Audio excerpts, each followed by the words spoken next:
Greetings, friends. I trust you're doing well and keeping safe. Now, today I'm reflecting about decision making.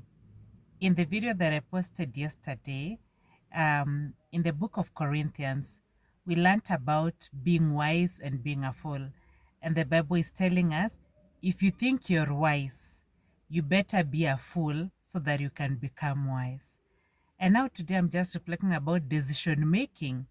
And in the book of James, James chapter 1, verse 5, it talks about wisdom, that if any one of you lacks wisdom, you should ask God, who gives freely. So now when you reflect about these two, seeking wisdom and behaving like a fool so that you can become wise, how does this play out in your life? When you're taking decisions, what guides you? And there is so much for sure when you're taking a decision. If you're at the workplace, there is processes, rules, and regulations that guide how you take your decision. But sometimes it's not as easy as that. Even in business, sometimes it's clear that when you take this move or when you adopt this marketing strategy, maybe you're going to make profits. But sometimes it's not as easy as that. There are other dynamics.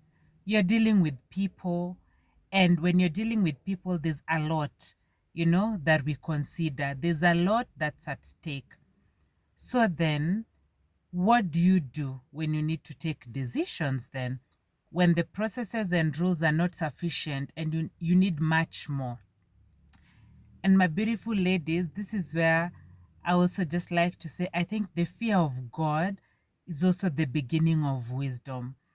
Some things require that we really, as much as God has given us free will and we can make choices, my beautiful ladies, I think it is wise to just go back to God in prayer and invite Him in to help you to make certain decisions, to pray about certain things.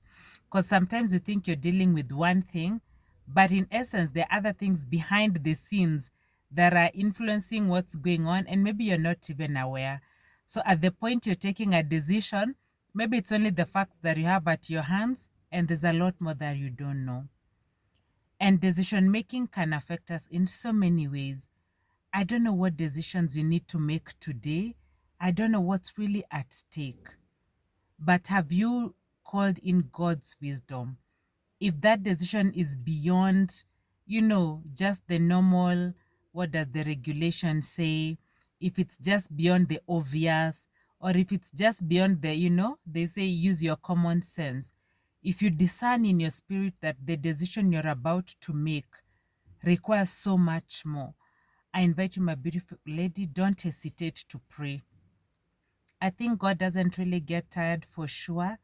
And let us not tire. Let us not get tired to go to God before we make any decisions and invite Him in. I pray that the Holy Spirit leads us today.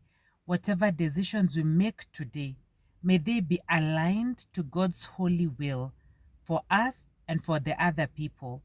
May God's Spirit lead us so that as we take decisions, His name will be glorified and that the actions we are taking will all be for the glory of God. I wish you a beautiful day, my beautiful lady. Go forth and make bold decisions, but seek God's wisdom. Have a beautiful day.